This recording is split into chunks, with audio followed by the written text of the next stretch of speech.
if you are committed to flow, when you get jammed up, which is sometimes not because of you, it's because the system's broken, the system doesn't work.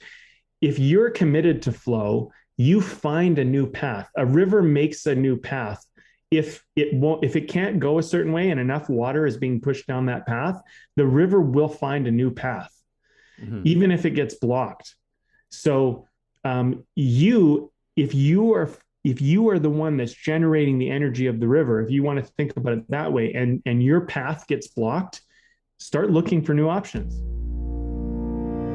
This is Way of the Artist with Brandon Colby Cook and Evan Schulte, Identifying your blocks and demystifying your struggles so that you can claim your own path. and make your life a work of art.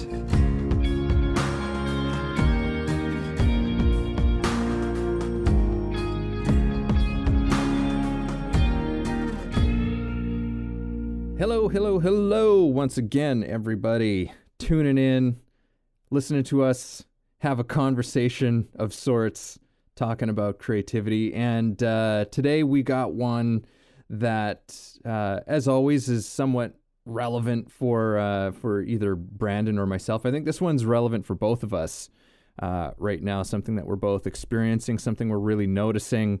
And this one is all around this idea of, you know, not just letting the creativity flow, but not damming it up. Don't jam it up. Don't clog it up.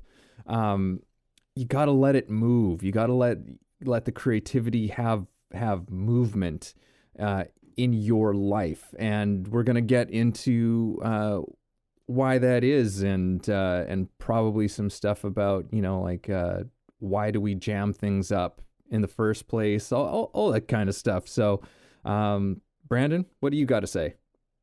This conversation reminds me of my time in studying architecture and just learning about physics, and a thing in motion tends to stay in motion, and all of that type of, you know, those types of concepts. I think they're so true for the creative flow and the energy. Is like, when you're not in motion, it's harder to get into motion. And I think for me with this conversation, it wasn't like, I don't know if I identified so much that I was not in motion, but I noticed that I wasn't in motion once I got into motion. And I was like, oh, look at that. Like, everything's suddenly so much easier because I have things to do, and I'm like actively just getting things done and taking small steps. And for me in this case, sometimes it is different, but in this case, it wasn't like a conscious effort to just like, I'm just going to set in motion some things to do. It was just, I had things to do, you know? Yeah. And I for our audience, not that this really matters, but I made a big move. I moved an entire province, and I had to pack up all my stuff. I had to drive through a storm. The highways were closed off and blocked off. And all I knew was like, I'm moving, like it's happening. There's no going back. There's no one way or another. This is happening. And I think in some ways that forced me into a kind of like, we got to get stuff done. We got to figure it out, and we got to make this happen. And it really paralleled into my creative life a lot, because as I was taking care of business, it like unclogged, unjammed, undammed, you know, the creative flow. And then all of a sudden I'm like, wow, like everything's really easy, and I'm super inspired, and like I'm busy, but in some ways I actually find I have more time to be creative. It's bizarre how that works, but Yeah. that's kind of what, you know, when you brought up this topic, that was something I'm like, yeah, that's so true. It's just like we get clogged up, and then it just seems hard to even get anything done. Yeah. And I think that, you know, even the expression, you know, the creative flow, you know, like that's like just something that most of us are familiar with in terms of, you know, it's like, oh yeah, the creative flow, which is, I think that definitely we've probably got an episode that's going to be loaded with lots of metaphors around like water and, you know, because we already talked about something like damming it up and stuff Yes. like that. But, Like I think it's such a useful thing for creativity because like it's for a reason. Creativity is a flow of sorts, and the best thing that we know that flows is water. And so I think that there's a lot of lessons that we can take from water here. Water is very powerful, but it's also yielding, like the way that it moves, but also what happens when water becomes still. Yes. Right? It becomes stagnant. Yes. Right? It starts to stink. It starts to become loaded with, it creates its own little ecosystem. Yeah. But you can't drink it. It's not life-giving in certain respects. Like it's but yeah, like stagnant water, it's stagnant water. But when you let it move, it's fresh. It goes different places. It travels. So that's, I think, the most useful metaphor in terms of what we're doing here, is that, it's really about movement. As you were saying, an interesting thing happens when you allow movement to happen. But I think that that's maybe the biggest challenge that a lot of people have is these little places where we don't allow the movement, where we stuck things up a little bit. So I don't know. Do you got anything to say about that?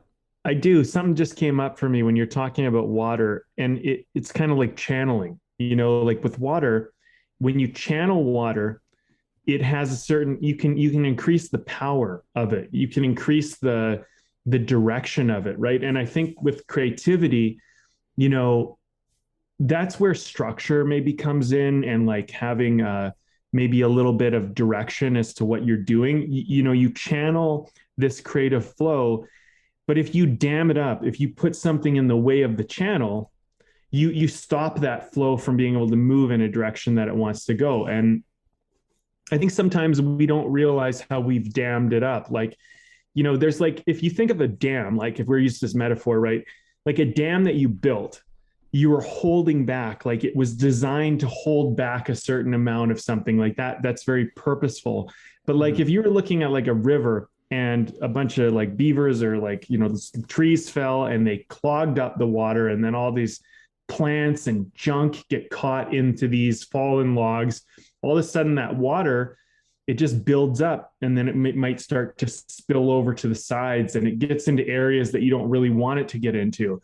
And I think creativity is a little bit like this. We need to be mindful that we continue kind of moving the energy or the motion of it in the direction we want it to go.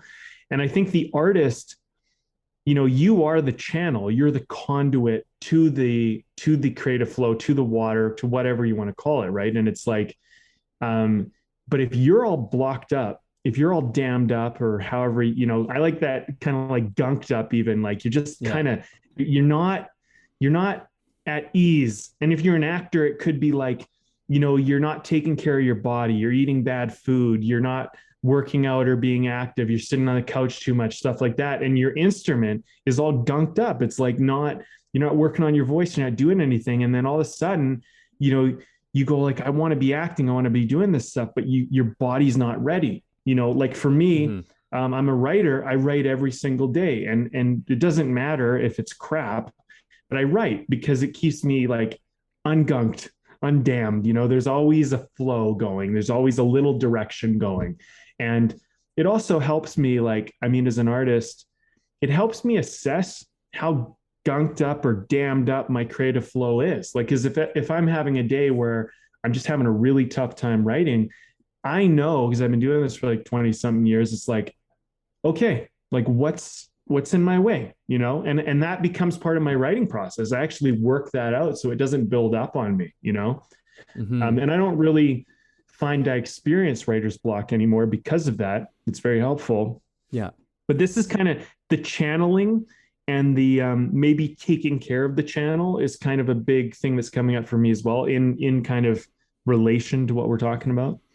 Yeah, absolutely. Like it's having, I think in terms of artist laws that we have going on, what you're saying brings up the law of practice, the law of discipline. What are the practices and disciplines for you that help to keep the channel flowing, right? And for a writer, having like yourself, having a writing practice helps to keep the channel flowing, because it's an outlet, and I do lots of I'm definitely haven't been as consistent as you, but almost every day I do a little bit of just journaling, writing, because it's a great way of getting that movement, getting some flow, where you can just sort of let yourself spew.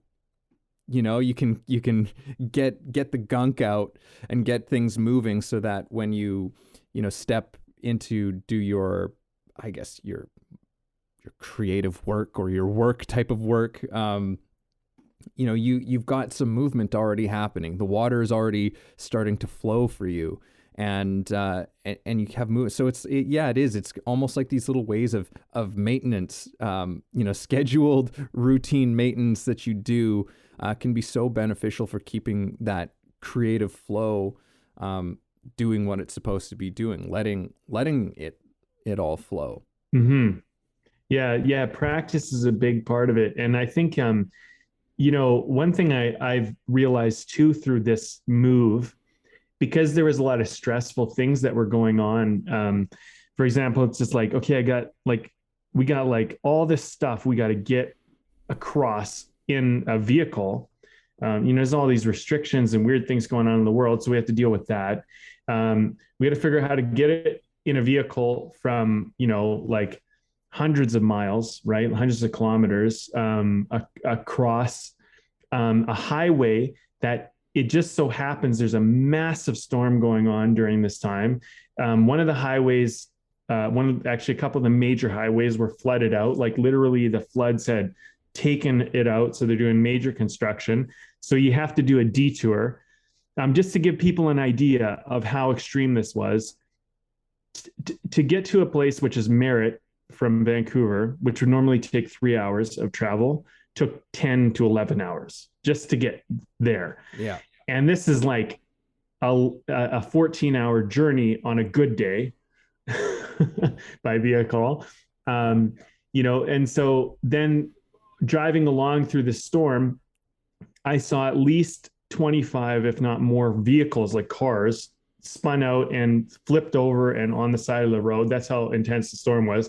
Plus about 7 semi trucks on top of that. So it's just chaos around you, and there's a certain amount of you just have to be really present. The other thing too is I'm finding with flow, if you think too far ahead and you start worrying, this is something I was doing a lot earlier this month, and later last month, was just worrying and stressing and getting all worked up. And that was really gunking me up and damming me up. And it was just shutting me down. And so, Evan, you and I had a big talk when I visited you last time and we were hanging out, and just that whole talk we had about presence was so important, because it's all we have is this moment right now. And I think when it comes to creative flow, you have to remind yourself, you might see ahead of you a big dam coming up, but are you flowing right now? Mm-hmm. That's one of the key things for me that I've been really trying to remind myself of, is I see all these roadblocks, all these dams coming up, but is it flowing right now? And if it's flowing right now, that's all I'm really responsible for.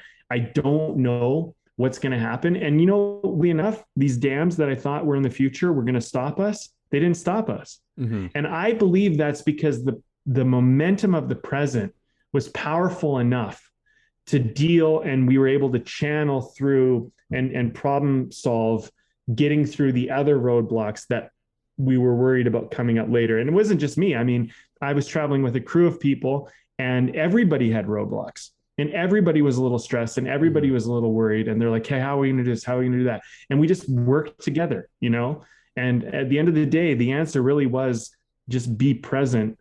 And just, and you and I talked a few times through my shaking my head, banging my head against the wall. And you're like, yeah, you'll figure it out. And it's sometimes you just need to have that encouragement. It's yeah, you'll figure it out. It's but you're okay right now. It's like, and we figured it out.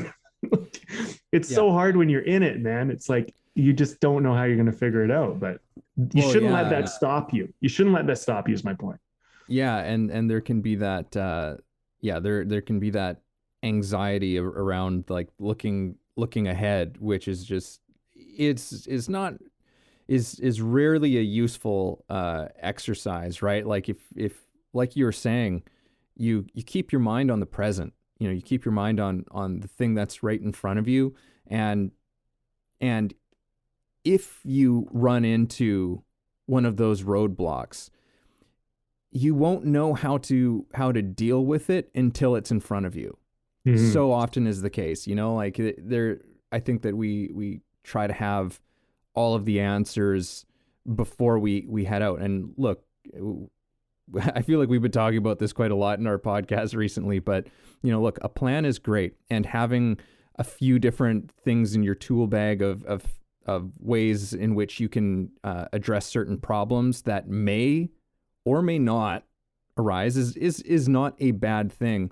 But it's been in my experience that you really have to learn to improvise. It's just one of the great skills that you learn when you're in acting, and that is applicable to so much of life. Is like, learn to improvise, learn to just respond to what's coming up, because again, there's going to be most things that you're going to confront, most challenges, most bends in the river, most whatever it is, you are not going to know what those things are until they crop up.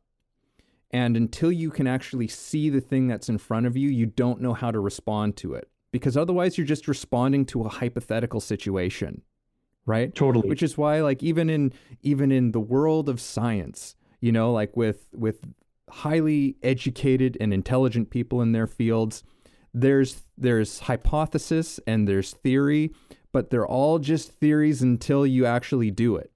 So you say like, okay, well, it should work like this. This is how we think this is going to happen. But then it actually comes to, putting rubber to the road. And it's like, oh shit, there was a completely different, we got a completely different result than what we thought we were going to see. So there's always this test of what actually happens. Mm-hmm. And I would say more often than not, our theories kind of go out the window, like more often than not. So we have to remain present. And yeah, that conversation that you're referring to, we should do that as a podcast topic one of these days. Yeah, we should. Along the lines of, because that was a really cool conversation we had. That was along the lines of your purpose and meaning is in the moment, right? Not some far off thing in the future. It's like, it's right here, it's right now. It might as well be here and now. If you don't have it here and now, then you're not going to have it in the future, right? So there's a lot of significance to that, but I think that's a whole other can of worms.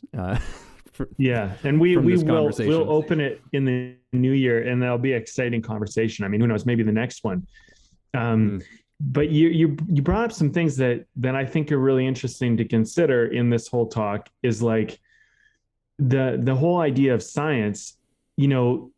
I think sometimes people rely on science too much today, and they think, well, like, they think that science is the answer to everything, and it just isn't. I mean, the scientific method is incredible, but like, science is still a lot of testing and challenging.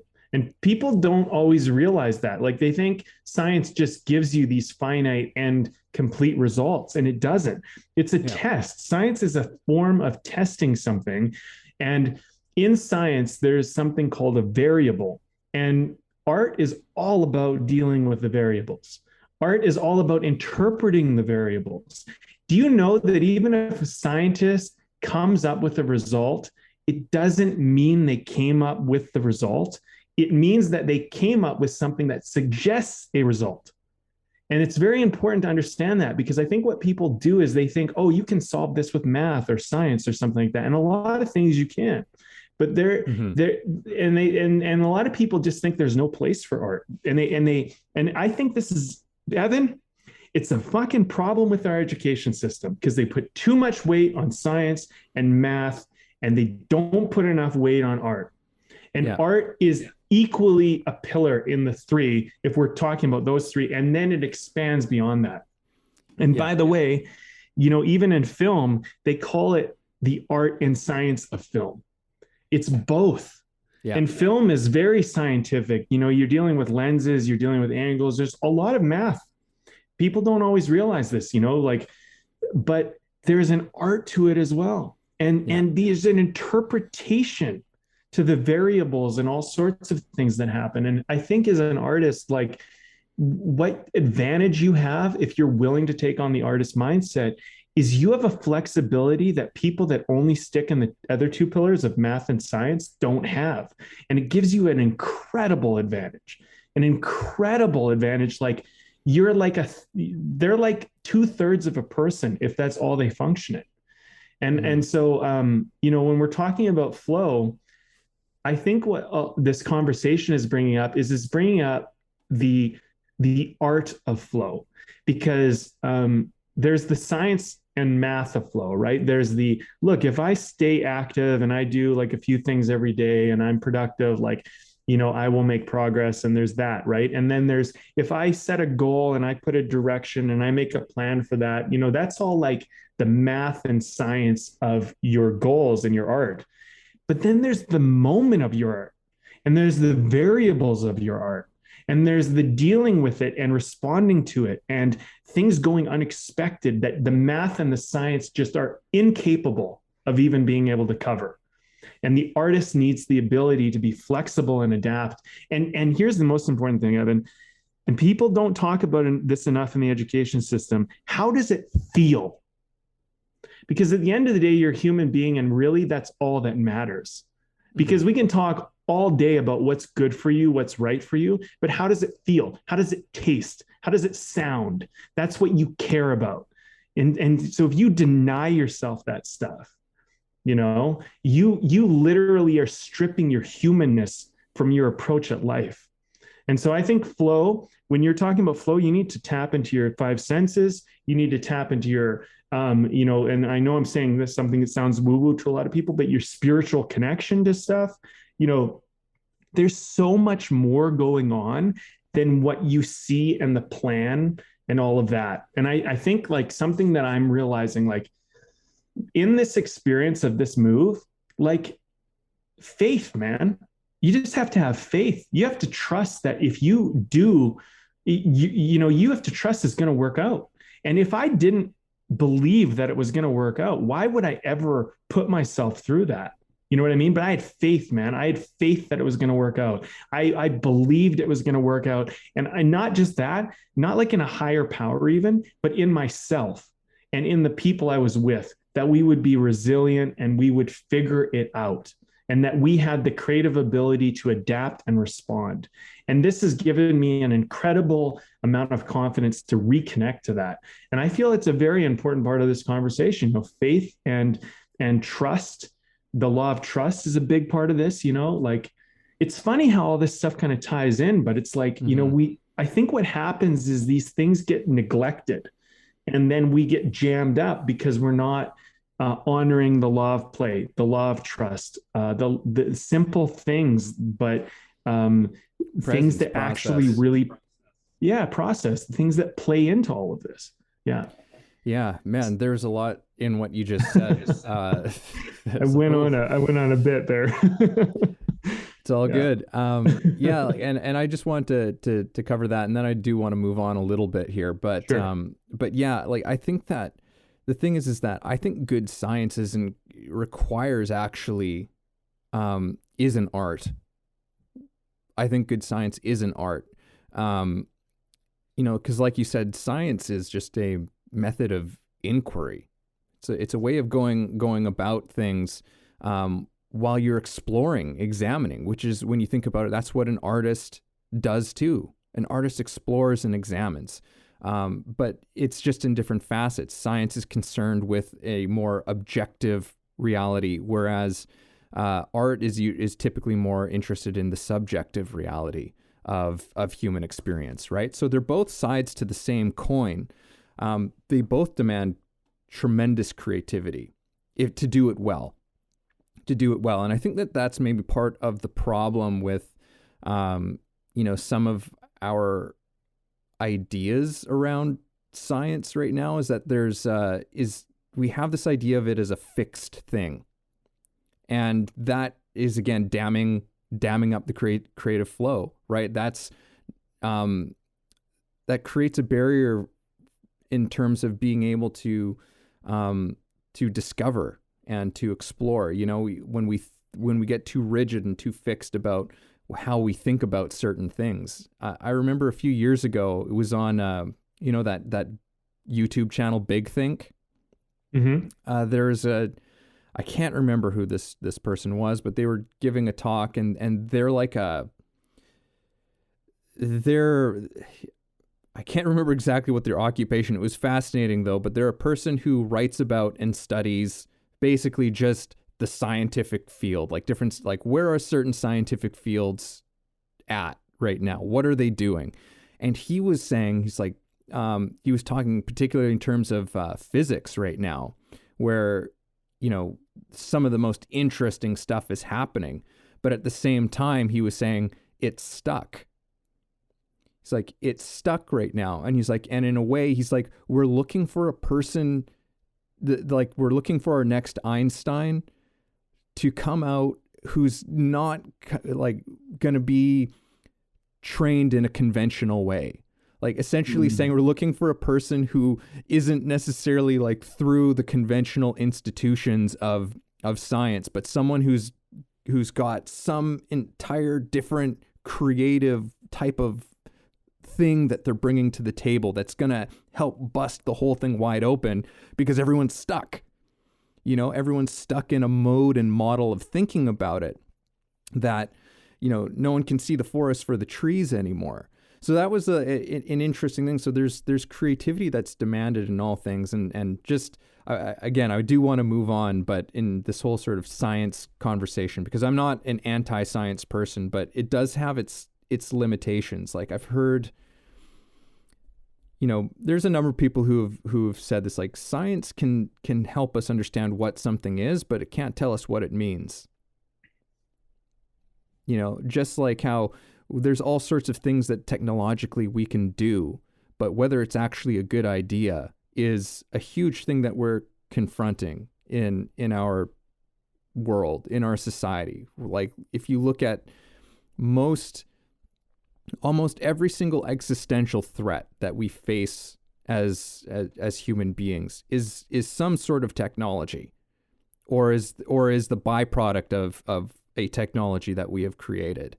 Now, again, I'm not against technology. Has also solved a lot of problems. It has helped us in tremendous ways, but sometimes we have to think about what we're doing with technology. Mm-hmm. Is it a good idea to do this with technology just because we can, right?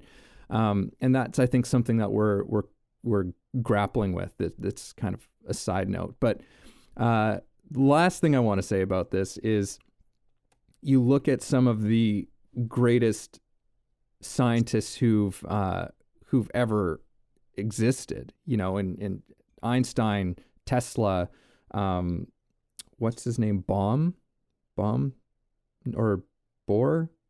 I don't know. He was the guy who basically invented the atom bomb, but who did a lot of other things as well. But when you read some of the things that they wrote and their approach, these were incredibly creative people. Like they were not just you could tell that they were not fixed people. There was a playfulness, there was a curiosity, and they came up with they gave us some of the most incredible scientific discoveries that we've ever seen. Right? Totally. Yeah. Yeah, I mean, I'm not definitely not anti-science. I mean, science is a big part of my life. And technology is a big part of my life. I Yeah. think these things are great. I mean, I just think the important thing is that you don't put too much weight on anything, as like the way, Hmm. and I think that's a lot of what we talk about in this conversation, with this podcast and all these conversations we have. It's so much about finding your own way. And when you look at, say, science, or you look at math, or you look at art, and I'm sure you could, maybe if you were really to dig in, maybe you could even separate that into some other pillars. But if we were just to use those three, just use them as you need them. Don't rely too much on one or the other. And like, I think a lot of people, at least in our generation and before, they grew up with this idea that, oh, I go to school and then I go to university, maybe if I want to get a better job, and then I get a better job, and then I can buy a house and I can get married and have a family and have kids. And there's a lot of people who bought that kind of plan. It's like a pre-cut plan. That's how you do your life. That's how it's going to look, and that's the way it's going to go. And I think what our generation and the generation ahead of us is experiencing is that they might be doing those things, but they're not doing them the way they were told. And there's people now who maybe in the past generation, they would have had kids at like 18 or 20, before 25 was like kind of normal. Whereas now you have people who have kids between 25 and 35. And, there's people who are having kids in their 40s, or at least like later in life. Also, people aren't buying a house the first thing they do. People are going to university. They're not necessarily just getting a great job. Some people are getting this incredibly expensive degree that costs them $100,000, if not $300,000 of debt. And they're working at Starbucks for their first job after university, or some like minimum wage job.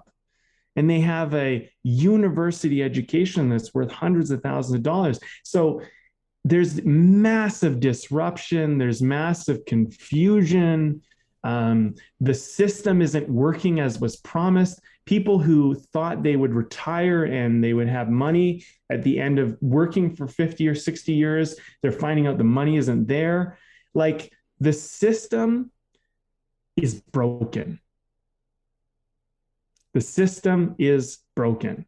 And now we have to be creative. How are we going to deal with it? How are we going to respond? What are we going to do? Like, not to bring politics into this, but people are getting removed from their jobs they don't want to take a fucking vaccine. Fine. Who cares? I don't care your opinion on it, but they're going to adapt, man. They're going to figure it out. They're going to work online. They're going to figure out how to do it, because as people, human beings, we respond. We're capable of so much. And you really, like, the human being with a will, you cannot stop them. You just can't. Like, human beings are absolutely fucking incredible. And the only people that get shut down are the people that commit to a broken system. That's it. But if you look at the thing and you go, it's broken. Okay, what do I do now? How do I work with this? Because, like, when you decide you're going to figure out a way, there is always a way. And it's just not necessarily the way you learned. And I think, like, my issue with the education system is it teaches you one way to do things, like really one or two, maybe you could argue three, but really it just teaches you a few ways to go about life. And there's 1,000. And it's like, no, don't even listen to those 997 other options. Just use one of these three.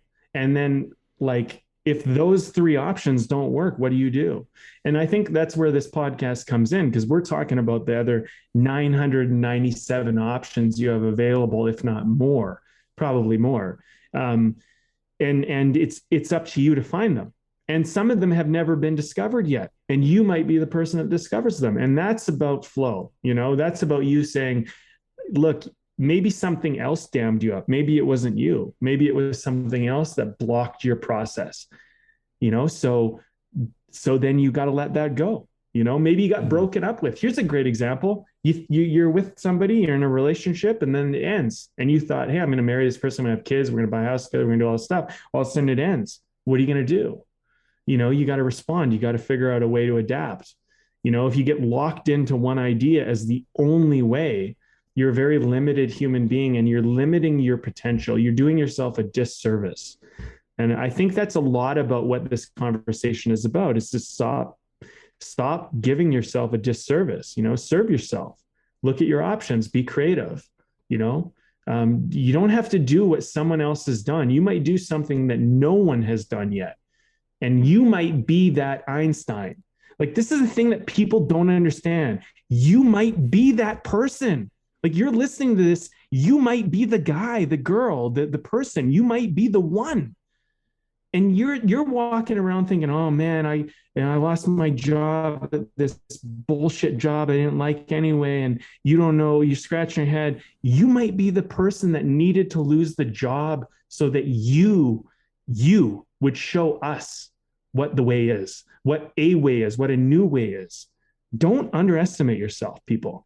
I think that's the flow is unlimited potential. People don't realize that. There's a massive source of energy in the human being.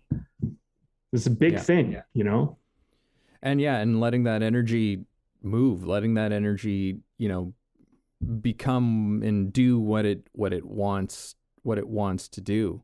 Yeah. And you're talking about, there's not just one or two or three, or there's, 1,000. I think there's infinite paths, it's which is really what we're, I think, all about. And it's about you just kind of discovering it. Very often the times it's just like it really is flying by the seat of your pants, just stumbling into one thing to the next thing to the next thing, and enjoying the ride.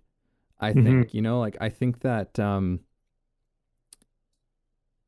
but I think that we're so many of us are afraid to do it. Yeah.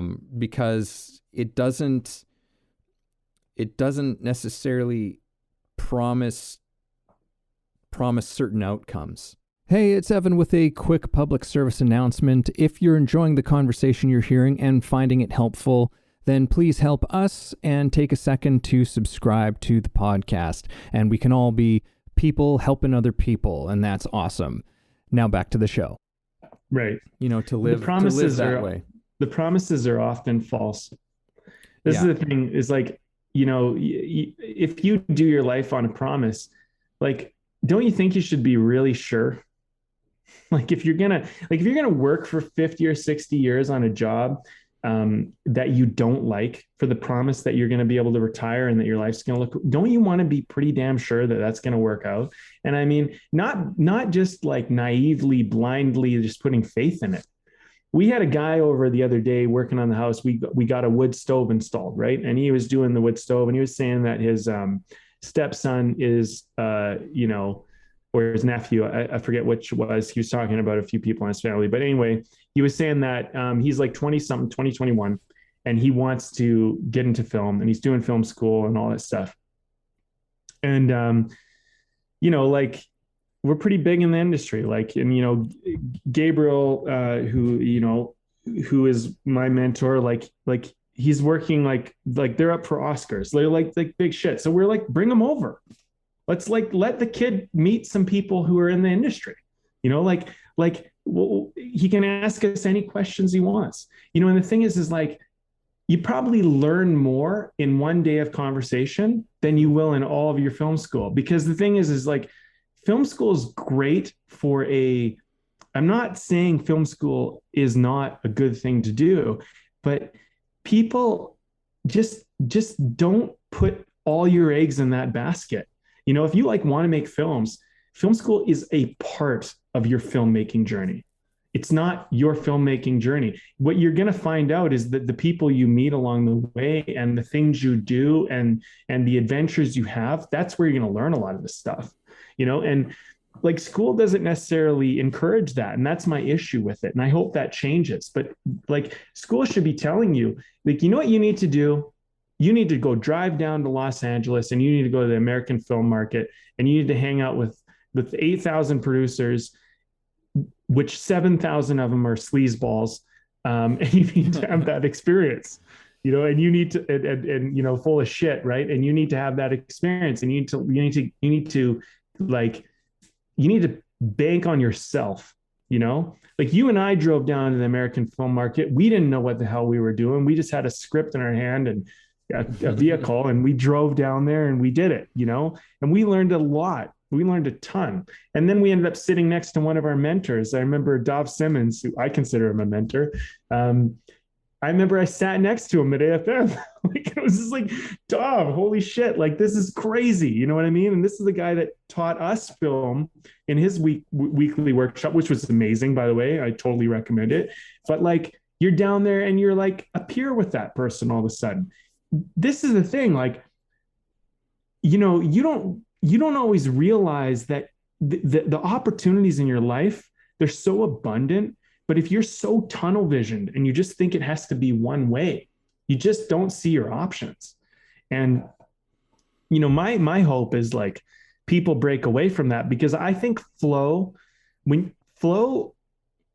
if you are committed to flow, when you get jammed up, which is sometimes not because of you, it's because the system's broken, the system doesn't work. If you're committed to flow, you find a new path. A river makes a new path. If it can't go a certain way and enough water is being pushed down that path, the river will find a new path, even if it gets blocked. So if you are the one that's generating the energy of the river, if you want to think about it that way, and your path gets blocked, start looking for new options. Don't just be like, well, that's it, I'm stuck. Don't just sit there. Don't become stagnant. Don't let that be the end. I don't know. Like, it's funny. Like, every time we have these conversations, I mean, I feel like they're important reminders. Like, they're important reminders for both of us as much as we're sharing this with everybody else, because it's like, yeah, like, once you get clear, it's so obvious to me. And it's when you're not clear, you're like, oh, I'm stuck, I don't know what to do. It's like, commit to the flow, commit to the moment, commit to the energy you're putting out in the world.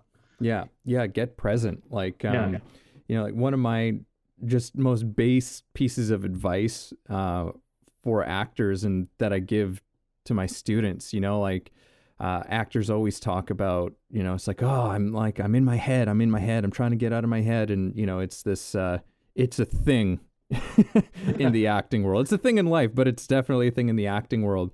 And there's lots of actors who are trying very hard to get out of their head. And how do I do that? And the simple answer that I always give, just like as a basic, most practical thing I can tell you, is put your attention on your partner. Like, really, really, really pay attention to them. Really listen to them. That's number one. What are they doing? What are they doing right now? How are they treating you? Right? Like, that's, and then once you're paying attention to someone else, that's, they'll get you out of your head pretty quickly. But, in terms of, on a broader sense, in terms of what we're talking about here, put your attention on the thing that's right there. That's right in front of you right now. I think that we're trying to have some grand sense of where this is all going and blah, blah, blah, blah. And it never hurts to have a vision, it never hurt. But I think that we need to live with a little bit more trust. Does the river worry about getting itself to the ocean? Yeah. Like, it's just like, it just gets there. I just saw a quote today, actually. I've seen it a few times, but it's a quote from Lao Tzu, basically like the founder of Taoism, who wrote the Tao Te Ching. And it's like, it's something like, nature is never in a hurry, and yet all things are accomplished. Be present, Get with the thing that's just happening. Just be with it, and things will be accomplished. And I want to just touch on something, because this was for me the thing that got me interested in this conversation. I was having a chat with my wife the other night and saying, I feel like I'm learning how to just let my creativity flow in more ways. And there is an element of trust that comes with that, in terms of, there's this, there's this idea that I just had. There's something that's just come to me. I'm excited about it. All right. There's something exciting about it. And in the past, very often I have sat on it. I sit on it, I dam it up, I clog it up, and and I'm trying to hold on to it. Right. And the thing is that, very often there would be no action that's taken, other than me just holding on to this thing and holding on to this thing until it becomes stagnant, like we were saying, and learning to just let that thing flow now. Let that thing take some small action on it. Okay, let's just start drafting that thing up. Just a little bit. Just a few things. Just put it into action. Let the universe know that you're engaged with it, that you're taking that one on. And you start to create that movement. You start to let that thing be created. And another aspect of this that I want to touch on is that has to do with this preciousness thing, which we've also talked about fairly recently. And I've definitely been guilty of getting too precious with some of my creative ideas in the past. And that's another way in which you can end up stopping the flow. You end up hurting the flow, is that you don't let something end. You don't let something see something through.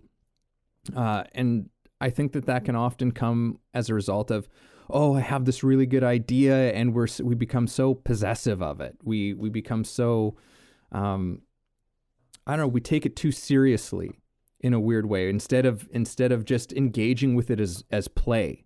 Mm-hmm. Right? We take it as this very serious thing that has to have these very serious outcomes and has to come out in this very serious way. And that's another way of just gumming it up, of damming the flow. Because what I've been noticing is, as I've been letting things flow and creating things, and as I'm finishing up with this thing, I'm finishing up with that thing, there's something else coming in.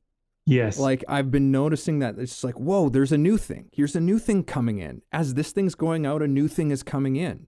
And it's way more exciting for me. Like, it's just, there's, I'm discovering a type of vitality, in life, I guess, by letting these things flow more and more. It's just like, there's not going to be it's not going to, if I finish up these projects, if I finish up these things that I'm working on, it's not leaving me with nothing left to do, because there's something else coming in. I'm like, that's an exciting idea. Let's do that.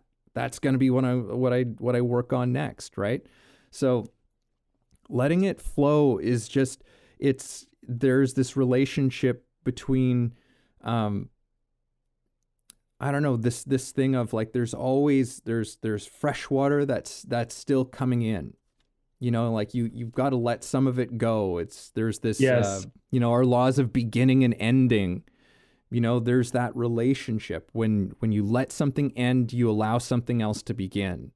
Right. Right. So let it flow, and you will constantly be refreshed with new inspiration, with new exciting things.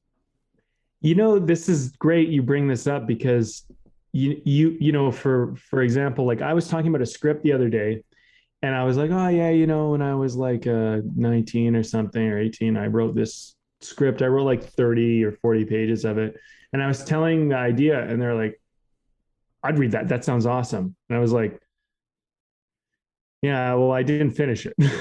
It was kind of like one of those things. It's like, why not? That sounds great. It's like, it's funny. It's like, I when I was 18 or 19, I didn't know how to really write a script properly. Like I'd written short films and I'd gotten like short movies made, but like writing if I was still figuring out how to write a feature. And I didn't I didn't go to school for like feature film writing. I learned on my own, right? So it was a lot of like trial and error stuff. But something I found with screenplays is that even stuff that I finished, it's like sometimes all you need is just to like you take the idea but you try it again in a different way, like um there's scripts that I've written where like I have something like I think like 20 or 30 in my repertoire of like stuff that I can pitch now. um and being a screenwriter is such a weird it's such a weird career, especially these days, because like you used to be able to be like you could have one or three or five and you can like really you had like a pretty good portfolio. Now you like you don't have 10, you're kind of like you don't really have enough. And I would even say now like a lot of writers, they're walking around with 10 to 20. Like a lot of people have 15 and they're walking around, they have this whole portfolio of stuff. And there's a lot of like if you think about that, like all those ideas, some of them might be kind of like, yeah, well, that's kind of been done, that like, cause that's so much of what movies are now. It's just like, well, that's kind of already been done, or, it's like what's the kind of thing that makes it unique? Cause so many movies are made and so many are getting made. But a lot of the time you actually have the bones of a really good story, but it needs an infusion of something. It needs like for example, there's this detective movie that you've probably heard. I've talked about it before, Burning Blues. But I remember I pitched it again. I said, I was thinking about this story, and I was thinking like, what if it took place in the future? And I remember I was talking to a couple of producers about it, and they're like, that could work. That's interesting. It's like shit, the whole bones of the story are there, but now it needs to take place like 50 years in the future. What would that look like? How would that be? What might that be like? And then it would mean infusing all this technology into it and like, creating this world. And it's like, what? The human story I find stays relatively consistent. It's about love or, trying to get something or trying to solve a problem or mystery. Those things are relatively similar. They don't really change a lot. But the way in which it's done, the delivery, the packaging, the style, taking a drama or a horror movie and making it funny might actually, make something unique and cool.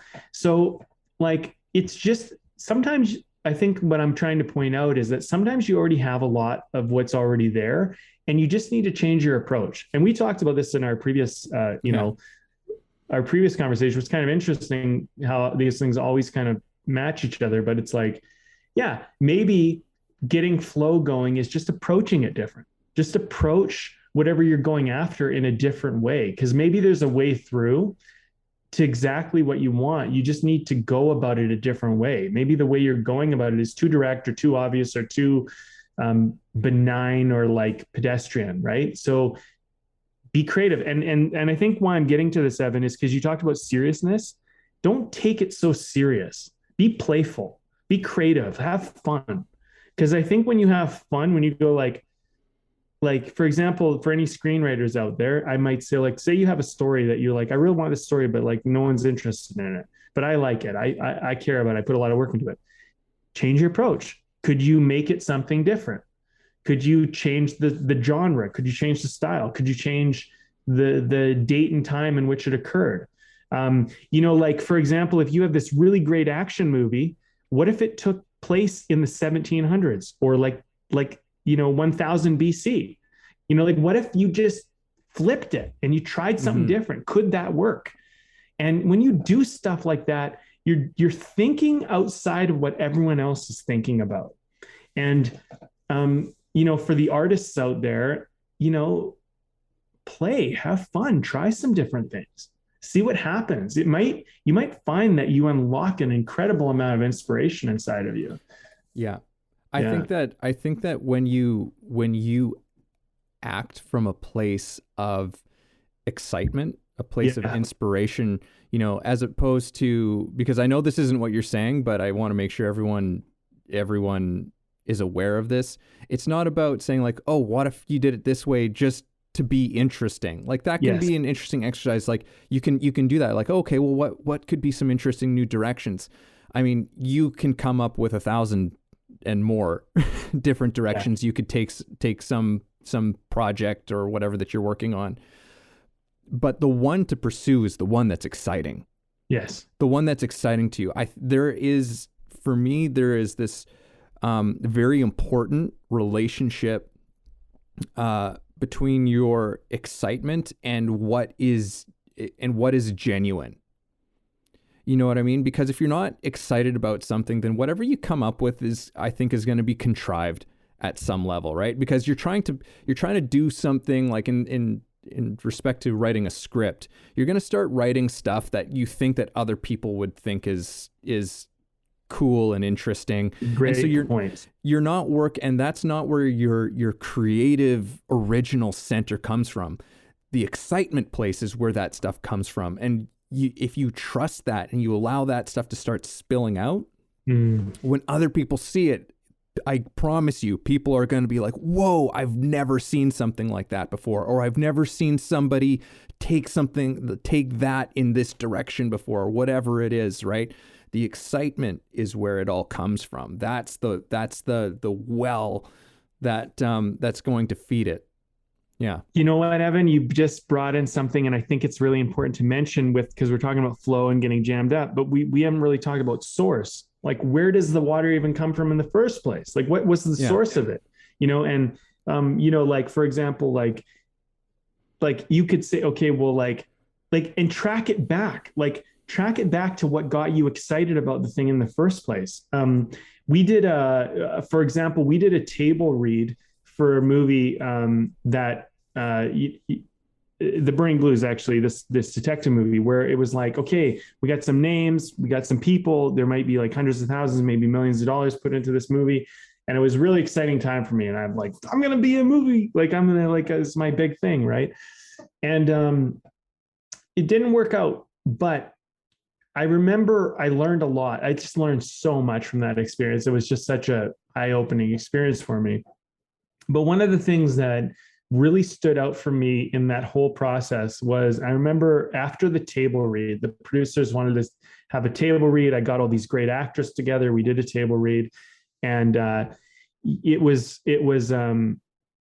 cool. But the thing is, I remember I was talking with someone afterwards, and they were saying, like, here's some things that kind of seem a little bit kind of cliche and whatever. And I was telling them a bit about the original idea, and they were like, wow, that's really awesome. Like, that movie I want to see. And I was like, yeah, you know what? In this process, I've gotten away from the source. Like, why did I create this movie in the first place? And it was such an eye-opening experience for me. I realized that it's very seductive, and it's almost like, I don't know if it's the right word, but it's insidious how you get sucked away from source. Like, it's just like you get tricked out of it, and you don't even know you're getting tricked out of it. Like, I always thought I would be aware of it happening, but then when we made this, when we went through the process of this movie, at least, I realized, wow, like, I got kind of swayed away from my source, trying to dress this thing up, and it got away from the point of why I was making the story in the first place. So that's a lesson that I've tried to like reconnect with for the last several years, is just come back to source, because it's your main thing. It's the thing where all this comes from. And it's not about living in the past, but just remember, like, you're in the moment of the flow of your river, but remember where it came from. Remember why the river was flowing in the first place. Yeah. That's huge. You want to talk about your beer, and then I think we wrap this one up.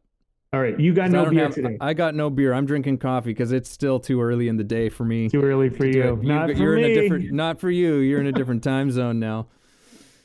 Yeah. Well, it's still early, but whatever. I figured I'd do it. Okay. Well, we holidays.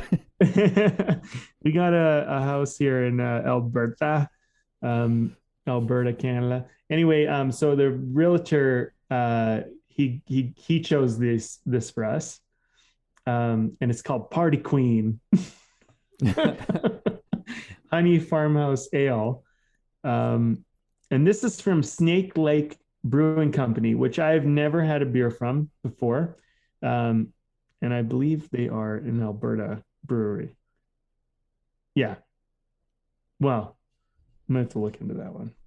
Anyway, so that I don't, oh yeah, here they are. They're from Alberta. They're from Sylvan Lake. So they're super close to our area. Anyway, it's a nice beer. It's nice and smooth.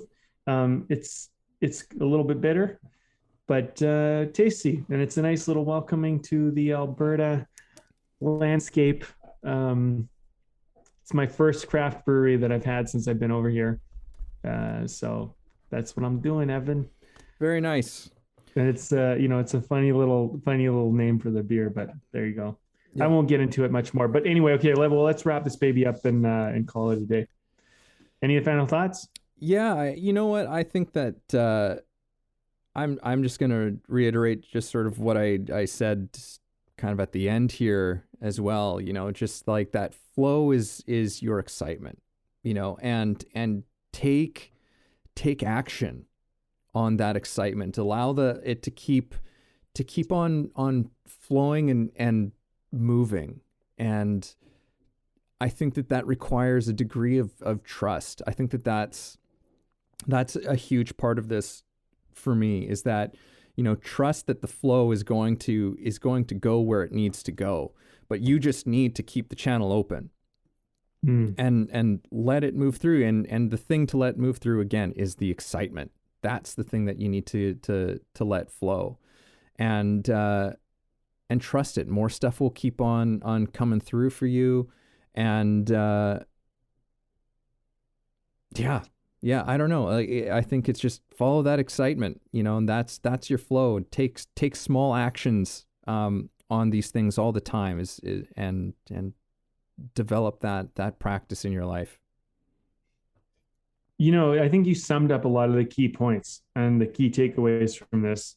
And being that this is probably going to be the last episode of this season for us before we move to the next season of podcasting, I would say that the biggest lesson that I've learned, and I think it relates to this talk, but the biggest lesson that I have learned over the course of probably this year, maybe I can share that. I would say that, plans are good to have. But as a filmmaker, plans often go to shit, especially when you're working independently. And I always learned, and it wasn't even like I learned it. It was just a necessity. When the plan goes to shit, you just adapt. You just deal with it. You just respond, because the thing is you're making the movie, and if you're committed to making the movie, you just find another option. And it's always about finding another option. So look for intention. So I would say, like, to keep the flow going is just go back to intention. What's the intention? And I think that relates a little bit to source, but I also think it relates a lot to presence, because in the present moment, what's your intention? And just focus on your intention and honor that. And if the road is blocked or the path is blocked or whatever it might be, what's the intention? There's probably a roundabout way. There's probably another option. There's probably another way, but the plan will not, like, make a plan. Don't just say, like, don't walk away from this saying, like, I'm not going to make plans anymore. Make plans, but let go of your plans, just let go of them and become flexible, but keep your intention and keep that close to your heart, and always remind yourself what that is.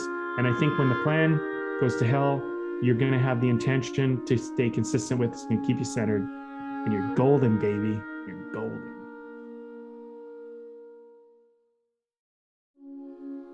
Thank you for listening in on our conversation today.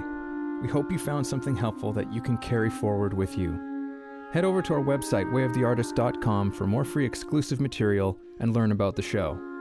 If you haven't already, please support us by subscribing to the show, sharing it with people you know, and keeping compassionate, creative conversation going.